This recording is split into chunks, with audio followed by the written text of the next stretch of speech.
Hey guys, നമുക്കറിയാം കുറച്ച് ദിവസങ്ങളോളായി നമ്മുടെ സോഷ്യൽ മീഡിയയിൽ എന്താ പറയുക, ദിലീപിൻ്റെയും അതുപോലെ നമ്മുടെ അതിജീവിതയുടെ കേസുമായി ബന്ധപ്പെട്ടുള്ള ചർച്ച നടന്നുകൊണ്ടിരിക്കുകയാണ് ഗൈസ്. അപ്പോൾ എന്താ വെച്ചാൽ ചില സമയത്ത് തോന്നും ദിലീപ് നിരപരാധിയാണോ എന്നുള്ളത്.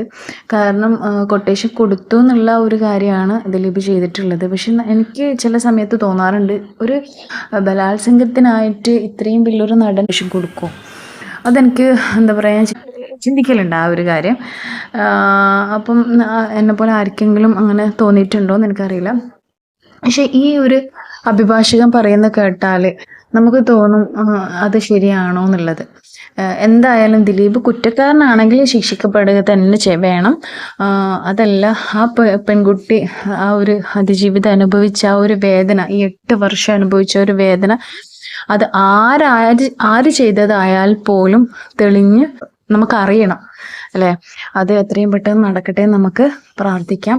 അപ്പോൾ ഈ ഒരു വക്കീൽ 35 വർഷം വക്കീലായി സേവനം ചെയ്ത ഒരു അഭിഭാഷകനാണ്. അദ്ദേഹം പറയുന്നൊന്ന് കേട്ടോക്ക്. അദ്ദേഹം പറയുന്ന കേട്ട ശരിക്കും നമുക്കൊരു ദിലീപ് നിരപരാധിയാണോ എന്ന് തോന്നിപ്പോകും.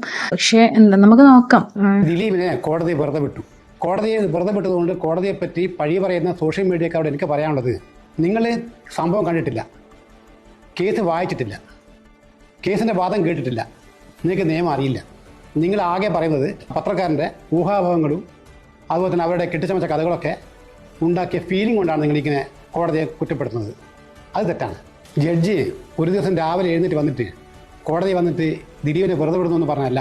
200 സാക്ഷികൾ, 100-ലധികം ഡിജിറ്റൽ തെളിവുകൾ, CCTV ക്യാമറ ദൃശ്യങ്ങൾ, ഫോണ്, മെമ്മറി കാർഡുകൾ, വാട്സപ്പ് സന്ദേശങ്ങൾ, മെറ്റാ ഡാറ്റ, കോൾ റെക്കോർഡ്സ്, പല അന്വേഷണ ഏജൻസികളുടെയും റിപ്പോർട്ടുകൾ, സാക്ഷിമൊഴികൾ, ക്രോസ് വിസ്താരങ്ങൾ, വക്കീൽമാരുടെ മണിക്കൂറുകളോളം നീണ്ടുനിന്ന വാഗ്വാദങ്ങൾ, ഇതൊക്കെ പരിശോധിച്ച് 8 വർഷം നീണ്ടുനിന്ന വിചാരണക്കൊടുവിലാണ് ജഡ്ജി ദിലീപിനെ വെറുതെ വിട്ടത്. ഇന്ത്യൻ നിയമത്തിൽ ഒരു പ്രതിയെ ശിക്ഷിക്കണമെങ്കിൽ കുറ്റം സംശയാതീതമായി തെളിയിക്കണം. അത് പ്രോസിക്യൂഷൻ കഴിയണം. ഡിജിറ്റൽ തെളിവുകൾക്ക് വിശ്വാസ്യത വേണം. ആരോപണങ്ങളിൽ നേരിട്ട് ബന്ധമുള്ള മെറ്റീരിയൽ എവിഡൻസ് വേണം.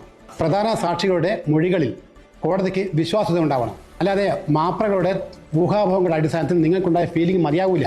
നിങ്ങൾ നീതിന്യായ വ്യവസ്ഥയെ ആക്രമിക്കുമ്പോൾ നിങ്ങൾ അതിനർത്ഥം ഇന്ത്യൻ ജനാധിപത്യത്തിൻ്റെ നട്ടലിനെയാണ് നിങ്ങൾ തകർക്കുന്നത്. സോഷ്യൽ മീഡിയയിലൂടെ നിങ്ങൾ ജഡ്ജിമാർ അവഹേളിക്കുന്നത് കണ്ടംപ്റ്റ് ഓഫ് കോർട്ടിന് തുല്യമാണ്. മാത്രമല്ല, നിങ്ങൾക്ക് നിയമജ്ഞാനമില്ല എന്ന് മറ്റു ജനങ്ങളെ ബോധ്യപ്പെടുത്തും കൂടി ചെയ്യുന്നങ്ങൾ. ദിലീപിനെതിരായിട്ട് പ്രധാന ആരോപണം എന്താണെന്ന് വെച്ചാൽ ബലാത്സംഗത്തിന് കൊട്ടേഷൻ കൊടുത്തു എന്നാണ്. സാധാരണയായിട്ട് കൊലപാതകത്തിനും കിഡ്നാപ്പിനും കയ്യും കാലും വെട്ടാൻ കൊട്ടേഷൻ കൊടുക്കാറുണ്ട്.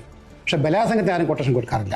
ഈ വിധിയിൽ തൃപ്തരല്ലാന്ന് ഒരുപാട് നേതാക്കന്മാർ, MLA മാരും MP മാരും മന്ത്രിമാരൊക്കെ പറഞ്ഞിട്ടുണ്ട്. ഇവർ പറയുന്നത് കേട്ടാൽ ഒരു അതിജീവിത ഒരു പരാതി കൊടുത്തു കഴിഞ്ഞാൽ തെറ്റാലും ശരിയായാലും ആ പ്രതി ശിക്ഷിക്കണമെന്നാണ് ഇവർ പറയുന്ന അർത്ഥം. അങ്ങനെയാണെങ്കിൽ പോലീസിൻ്റെയും കോടതിയുടെ ആവശ്യമുണ്ടോ? ഒരു അതിജീവിത ഒരു പരാതി കൊടുത്ത ഉടൻ തന്നെ അവരെ അങ്ങ് ശിക്ഷിച്ചാൽ പോരെ? തെളിവിൻ്റെ ഒന്നും ആവശ്യമില്ലല്ലോ. ഈ സർക്കാർ അപ്പീൽ പോകുമെന്ന് പറഞ്ഞത്, അതിജീവിതയോടൊപ്പം നിൽക്കുമെന്ന് പറഞ്ഞിട്ടുണ്ട്. മുൻപ് AK ശശീന്ദ്രൻ മന്ത്രിയായ P ജോസഫ്, അങ്ങനെ ഒരുപാട് നേതാക്കന്മാരുണ്ടായിരുന്നു. അവരൊക്കെ ഇതുപോലെ കോടതി വെറുതെ വിട്ട് വീണ്ടും നേതാക്കന്മാരായും മന്ത്രിമാരായും ഇപ്പോഴും സമൂഹത്തെ വിലസിക്കൊണ്ടിരിക്കുന്നുണ്ട്. ആ സമയത്ത് അതിജീവിതയോടൊപ്പമായിരുന്നില്ലേ സർക്കാർ? ദിലീപിനെ വെറുതെ വിട്ട് വിധിക്കോപ്പിന് കൈ കിട്ടിയിട്ടില്ലെങ്കിൽ പോലും ഇത്രയും കാലത്ത് 35 പോലത്തെ വക്കീൽ പണിയിലെ എക്സ്പീരിയൻസ് പറയാം, ഹൈക്കോടതി പോയാലും ദിലീപിനെ ശിക്ഷിക്കാനാവില്ല. അതുകൊണ്ട് ദിലീപിനെതിരെ അപ്പീലെടുത്തതും പ്രയോജനം. അപ്പോൾ ദിലീപ് നിരപരാധിയാണെങ്കിൽ രക്ഷപ്പെടട്ടെ, അതല്ല കുറ്റക്കാരനാണെങ്കിൽ ശിക്ഷിക്കപ്പെടുകയും ചെയ്യട്ടെ അല്ലേ. ആരാണ് ഇതിന് പിന്നിൽ പ്രവർത്തിച്ചത് ചെറുപ്പം പെട്ടെന്ന് ആ കുറ്റവാളിയെ കണ്ടെത്താൻ പ്രോസിക്യൂഷന് കഴിയട്ടെ നമുക്ക് പ്രാർത്ഥിക്കാം. അപ്പോൾ വീഡിയോ ഇത്രയേ ഉള്ളൂ ഗൈസ്. നെക്സ്റ്റ് വീഡിയോ കാണാം. കാണാൻ വരെ ബൈ.